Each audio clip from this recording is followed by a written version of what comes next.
I want to pick up a comment and I'm going to read it in full because I think it's relevant. And then I'll talk about it, if I may. I refer to your video of the 31st of July 2024, entitled The Danger of RT and the Social Media Conspiracists. Taking up your entreaty in this piece to project friendship, openness and questioning, I wonder if you would consider the following open question of mine. Does your stated position here contain a fundamental inconsistency, if not an outright contradiction? On the one hand, you identify surely correctly that we face today the difficult issue of the fracturing of our society. However, you also make it clear that apportioning blame is the wrong approach, and that one single thread, one closed idea that explains everything, is a conspiracy.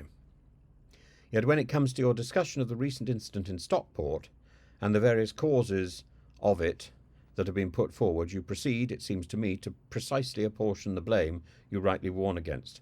Who do you blame? Well, isn't it in the title? You explicitly name a media company. I name a number of media companies. I name Channel 3 as well. A media company, RT, that only has a presence in the UK to people who utilise Rumble or Odyssey. Hardly the majority of people in this country. No. But unfortunately, the RT claim was publicised quite enthusiastically across Twitter. I saw it. Where is the friendship, the openness, indeed the questioning, involved in calling RT a malicious organisation? Why does that not amount precisely to apportioning blame on your part? Because they named a person who did not exist or had nothing to do with this. They precisely played to the Islamophobic content of the far right, and Farage inflamed that with his series of elliptical questions. And you can't ignore that sort of rabble-rousing and say, well, this is just speculation and this is just reasonable debate. It's not reasonable debate. It's the stuff of poisonous gossip designed to incite trouble.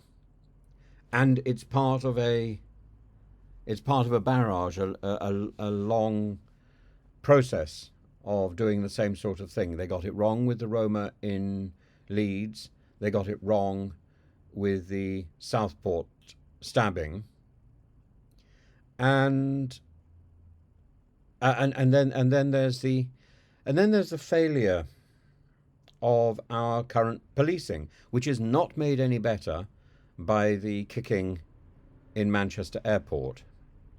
There's a series of events which are eroding trust in the figures of authority in our society, and at the same time taking advantage of a nasty xenophobic push to attack one particular segment of our society, and this led to the attack on the mosque in Southport. Completely unacceptable.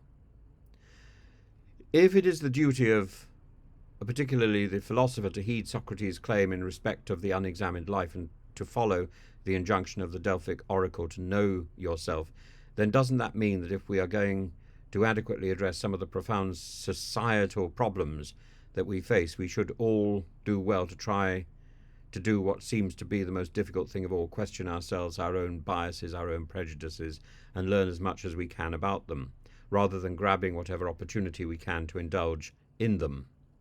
Thank you. I entirely agree. But when you read Plato's works, as I do, and I teach them occasionally, Plato or his character Socrates is not mealy-mouthed in his pronouncements, and I hope nor am I. What is firmly wrong, I hope I call out. And whether this is a hint or an explicit statement, I call it out. But as for watching RT, I don't see any harm in that. As for listening to what Tommy Robinson has got to say or what Farage has got to say, in a way, I don't see any harm in that. The harm is in the incitement to their followers to that level of aggression. And the evidence is in the rioting. Their words have an effect. So, Robert Atkins, the admonition is very much appreciated. I hope I've done something to answer. I don't suppose I've done a great deal to answer it, because I'm not answering it in any logical way. I'm answering it in a sort of emotional kick, sort of knee-jerk approach. But you can't have it both ways. The social media conspiracists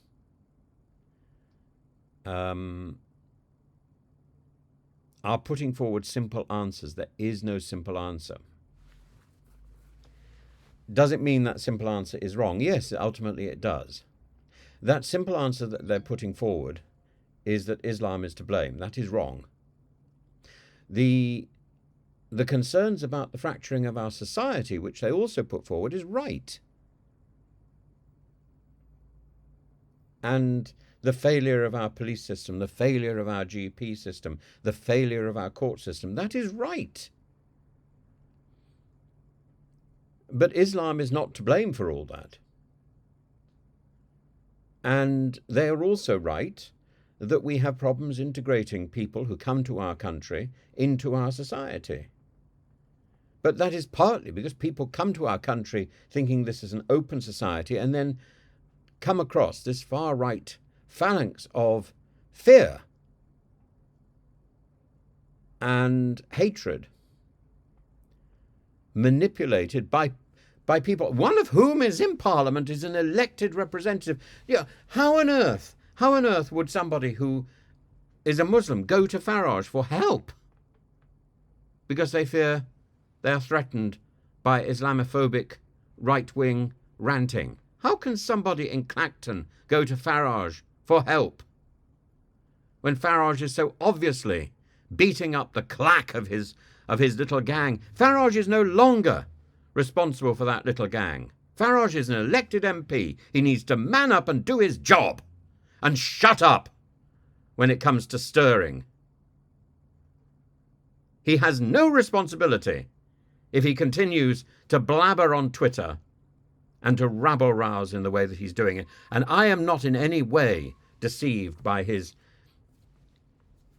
philosophical questions. They are not philosophical questions. He is cheap and ridiculous. He has a brain. He should start using it and shut up if he can't say anything of value.